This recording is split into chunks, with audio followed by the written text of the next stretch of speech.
Selamat pagi, selamat siang, selamat sore, dan selamat malam untuk Pak Hendra dan teman-teman semuanya.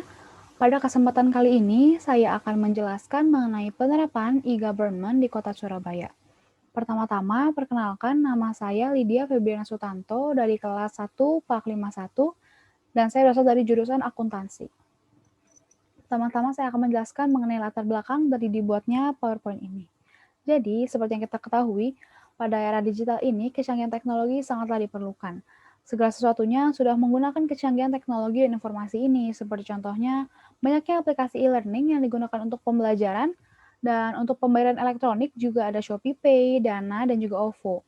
Bahkan, beberapa kota di Indonesia juga sudah menggunakan kecanggihan teknologi dan informasi ini. Seperti contohnya banyaknya aplikasi e-government yang tersedia.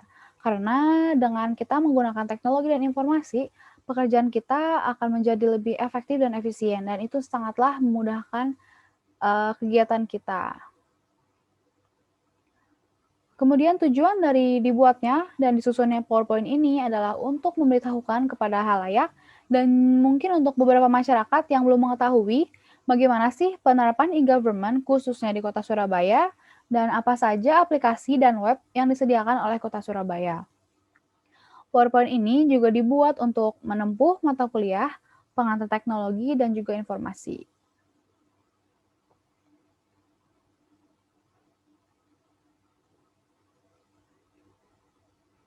Kemudian rumusan masalah yang akan dibahas kali ini adalah apa itu e-government, tujuan dari e-government, bagaimana awal mula penerapan e-government di Kota Surabaya, serta aplikasi dan web apa saja yang telah diciptakan Kota Surabaya.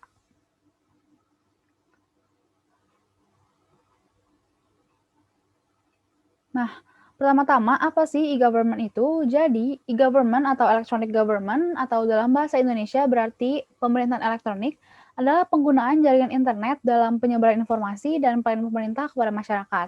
Seperti contohnya pemberian informasi terkini dan juga berbagai layanan publik yang pastinya juga secara online. Nah, layanan-layanan publik ini bisa berupa aplikasi dan juga web. Nah, dan aplikasi atau web ini juga bisa diakses oleh warga maupun pejabat pemerintah. Jadi berbagai aplikasi dan web ini, telah diciptakan, untuk dapat digunakan oleh keduanya sesuai dengan, kebutuhan. Jadi, mmm, aplikasi dan web ini tuh bisa fleksibel digunakan oleh keduanya. Dan juga bagaimana awal mula penerapan e-government di Kota Surabaya. Nah, jadi, Kota Surabaya merupakan kota pelopor atau kota pertama di Indonesia yang memanfaatkan penggunaan e-government. Contohnya pada tahun 2002 aplikasi yang pertama diciptakan adalah e-procurement. Kemudian pada tahun 2003 diciptakan kembali aplikasi bernama e-budgeting dan melalui konsep JRMS pada tahun 2009 diciptakan aplikasi e-musrembang dan juga pada tahun 2010 diciptakan e-performance. Nah, untuk mengetahui lebih jelasnya mengenai JRMS ini itu apa, akan dijelaskan, melalui video yang akan kita tonton di slide berikutnya. Nah, berikut merupakan video penjelasan mengenai GRMS atau Government Resource Management System Kota Surabaya.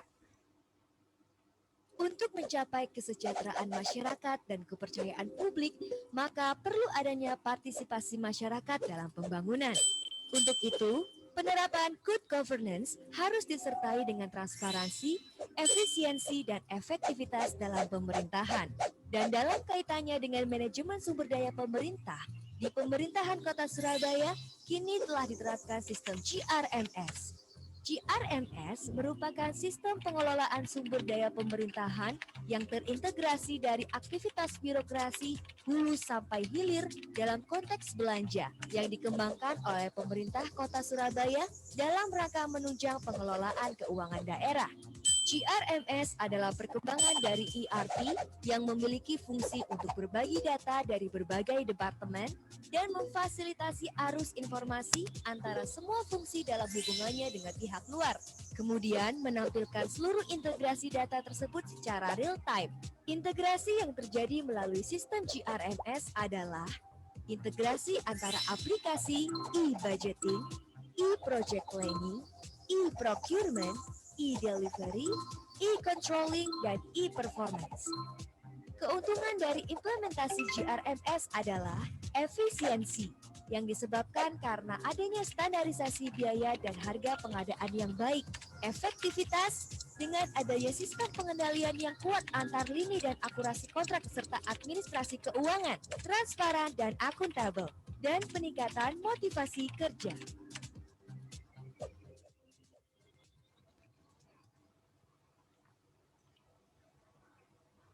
Nah, dari video berikut dapat kita lihat tadi ada beberapa integrasi aplikasi. Nah, yang pertama itu ada e-budgeting. Jadi, e-budgeting ini adalah sistem layanan yang ada di JRMS yang berfungsi untuk penyusunan anggaran belanja serta proses penyusunan anggaran belanja untuk Kota Surabaya. Kemudian ada e-project planning, yaitu sistem layanan yang digunakan untuk proses penyusunan perencanaan yang akan digunakan oleh satuan kerja pemerintah Kota Surabaya untuk melakukan pekerjaannya sesuai dengan paket-paket dan juga sesuai dengan anggaran yang telah disetujui. Kemudian ada e-procurement. Nah, e-procurement ini adalah sistem layanan yang digunakan untuk pengadaan barang atau jasa secara elektronik dan juga pelaksanaan pengadaan barang jasa secara elektronik tersebut. Kemudian ada e-delivery, yaitu sistem layanan yang digunakan untuk pembuatan kontrak. Jadi pembuatan kontrak ini tuh bisa pembuatan kontrak untuk pengadaan barang atau jasa secara elektronik dan juga pembuatan kontrak terhadap dokumen-dokumen yang mungkin diperlukan.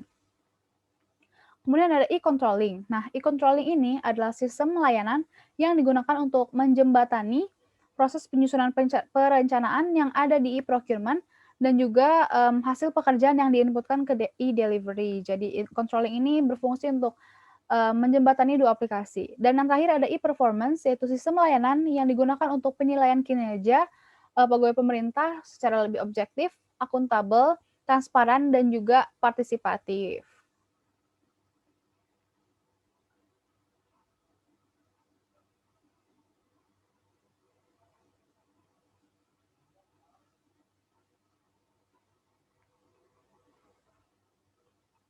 Dan kemudian, apa saja layanan aplikasi lain yang terciptakan oleh Kota Surabaya?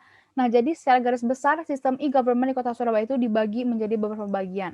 Yang pertama ada sistem pengelolaan keuangan daerah yang terdiri dari e-tax, e-payment, e-accounting, ataupun beberapa aplikasi yang juga ada di JRMS sebelumnya. Kemudian ada ISDM, ya ISDM ini tuh sistem layanan yang berisi mengenai berbagai keperluan administrasi pegawai seperti tes CPNS, gaji, kenaikan pangkat, mutasi, dan juga pensiunan yang terotomatisasi. Kemudian ada e-monitoring. Jadi di e-monitoring ini berfungsi untuk mengontrol berbagai kegiatan yang ada di Surabaya. Jadi berfungsi untuk mengontrol penertiban reklame, pajak dan retribusi, dan juga mengontrol sampah. Kemudian e-education adalah sistem layanan yang digunakan untuk hal-hal yang berbau dengan pendidikan seperti penerimaan rapor secara online, pengerjaan tryout online, dan juga pendaftaran murid baru secara online.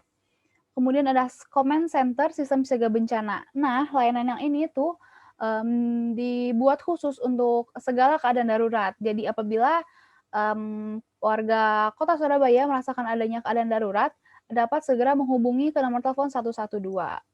Dan kemudian ada e-permit, yaitu sistem layanan perizinan secara online yang dapat digunakan untuk perizinan usaha kecil dan juga Dukcapil. Nah, selanjutnya ada aplikasi Ewadol. Jadi Ewadol ini atau wadah untuk pengaduan dan keluhan adalah layanan aplikasi yang digunakan untuk melaporkan atau melakukan pengaduan oleh masyarakat sekitar mengenai keluhan yang dirasakan. Nah, biasanya keluhan ini tuh bisa berupa adanya jalan yang berlubang, pohon yang tumbang, atau mungkin ada sampah yang berserakan yang mungkin mengganggu pemandangan. Nah, cara menggunakan aplikasi ini tuh juga cukup mudah, hanya dengan kita harus mempunyai aplikasi Ewadolnya. Jadi apabila kita belum punya, kita tinggal mendaftar dan membuat akun dengan cara yang sangat mudah. Kemudian kita cukup mengambil gambar ataupun video mengenai keluhan yang dirasakan dan kita memberikan keterangan sesuai dengan foto ataupun video yang telah diambil tersebut. Dan pastinya pemerintah Kota Surabaya akan merespon tanggapan kita secara cepat. Kemudian aplikasi selanjutnya adalah e-health. Jadi e-health ini tuh berhubungan dengan kesehatan. Jadi dengan kita menggunakan e-health, ini tuh akan membuat kita lebih mudah untuk mendaftarkan diri kita ke puskesmas atau rumah sakit yang dipilih. Nah, jadi untuk penjelasan lebih lanjutnya, mari kita simak video berikut ini. Tingginya mobilitas di kota Surabaya akibat urbanisasi membuat permintaan layanan kesehatan bertambah. Namun, pelayanan kesehatan mudah dan cepat di ibu kota Jawa Timur kini bisa tercapai berkat e-health.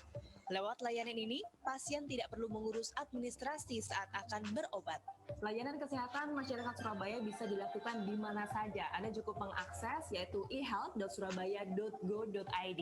Ada 3 bahasa yang disediakan yaitu Indonesia, Jawa, atau Madura. Dan Anda bisa memilih di rumah sakit ataupun puskesmas yang Anda tuju di Surabaya. Dan ketika sudah memilih rumah sakit atau puskesmas yang dituju, Anda bisa mengisikan apakah ada orang Surabaya ataukah non Surabaya.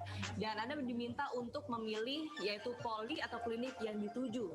Ketika sudah memilih poli atau klinik yang dituju, Anda bisa langsung mengisikan data diri Anda seperti halnya nama, alamat lengkap, dan juga tempat tanggal lahir. Ketika sudah dilakukan verifikasi data, Anda akan diminta untuk memilih jadwal yang sesuai dengan keinginan Anda. Ketika jadwal sudah sesuai dengan permintaan Anda langsung akan mendapat yaitu nomor antrian yang bisa langsung Anda tujukan ke poli atau klinik yang dituju. Hingga kini sudah ada 2 rumah sakit dan 64 puskesmas di bawah naungan Pemkot Surabaya yang terintegrasi dengan e-health. Untuk sementara ini saya sudah melihat di Rumah Sakit Suwandi ya, itu untuk antrian sudah bisa teratasi ya. Kemudian untuk rujukan juga di mana pasien dipermudah untuk tidak lagi ngambil nomor antrian, tetapi mereka langsung begitu mendaftar lewat e-health, mereka bisa langsung duduk di poli. Tapi antrian belum sepenuhnya hilang, seperti di Rumah Sakit Suwandi, karena pasien belum familiar dengan e-health. Enggak pakai, Bu. Karena kita belum tahu atau belum mendengar sosialisasi bagaimana cara mudah untuk lewat itu lagi. Sementara ada pula yang mengeluh karena sistem e-health seringkali bermasalah. Akibatnya di Rumah Sakit Suwandi ini, rata-rata pengguna online e-health hanya sekitar 100 orang per hari. Padahal, total pasien mencapai sekitar 1.000 orang. Sekarang rewel, Mbak, online-nya. Ya mungkin karena sibuk atau apa. Optimalisasi layanan e-health terus dikembangkan pemerintah kota Surabaya. Mereka akan menambah rumah sakit yang masuk jaringan e-health, termasuk rumah sakit yang dikelola pemerintah provinsi dan swasta. Gita Gowinda, Surabaya. Nah, setelah kita menyaksikan video berikut, dapat kita simpulkan bahwa layanan e-health ini sangatlah bermanfaat karena layanan e-health ini dapat membantu kita untuk lebih menghemat waktu, menghemat biaya, dan juga pastinya menghemat tenaga kita. Kemudian apa sih tujuan dari e-government ini? Yang pertama adalah memudahkan masyarakat untuk mendapatkan pelayanan publik. Nah, setelah kita melihat penjelasan-penjelasan sebelumnya, pelayanan publik dengan e-government ini telah tersedia secara online. Nah, apabila tersedia secara online, kita dapat menggunakannya hanya dengan mendownload aplikasi dan menggunakan gadget. Nah, itu tuh sangat mudah dan juga pastinya membuat sesuatunya juga menjadi lebih cepat. Kemudian dapat menyampaikan keluh kesah masyarakat terhadap masalah yang ada. Nah, jadi dengan adanya layanan e-government atau salah satu aplikasi tadi ada contohnya iWadul. Nah, dengan itu kita dapat menyampaikan keluh kesah kita secara online dan dengan mudah hanya dengan menggunakan gadget dan bisa kita langsung kirim. Dan saat itu lebih mudah daripada kita harus menyampaikannya secara langsung. Kemudian untuk mendapatkan informasi dengan lebih mudah. Nah, pastinya dengan layanan e-government ini, Kota Surabaya juga memiliki web resminya sendiri. Jadi dengan kita hanya melihat di webnya juga itu pasti ada informasi-informasi terkini yang juga lebih akurat. Kemudian memfasilitasi dan mensejahterakan masyarakat. Nah, dengan berbagai aplikasi yang tadi telah disebutkan, itu tuh sangatlah memudahkan masyarakat dan apabila masyarakat merasa mudah dan juga senang menggunakan aplikasi tersebut, masyarakat juga akan merasa lebih sejahtera. Kemudian untuk membuat Kota Surabaya menjadi lebih cepat tanggap, transparan, dan lebih maju. Nah, dengan kita menyampaikan keluhan ataupun melakukan segala sesuatunya secara online atau by system, itu tuh pasti akan sampai ke pemerintah kota juga lebih cepat. Jadi dengan itu pemerintah Kota Surabaya dapat menjadi lebih responsif terhadap tanggapan ataupun keluhan-keluhan yang kita rasakan. Dan kemudian kesimpulannya, setelah kita melihat penjelasan sebelum-sebelumnya, kesimpulannya adalah e-government ini sangatlah bermanfaat karena segala sesuatunya dapat diselesaikan menjadi lebih cepat dan juga mudah. Dan e-government ini juga membuat masyarakat menjadi lebih mengenal dan juga mengetahui bagaimana sih cara penggunaan teknologi. Jadi e-government ini sangatlah penting untuk kehidupan kita, apalagi di era digital seperti sekarang ini. Nah, sekian presentasi dan penjelasan yang bisa saya berikan. Mohon maaf apabila ada kekurangan kata ataupun kesalahan kata. Atas perhatiannya saya ucapkan terima kasih.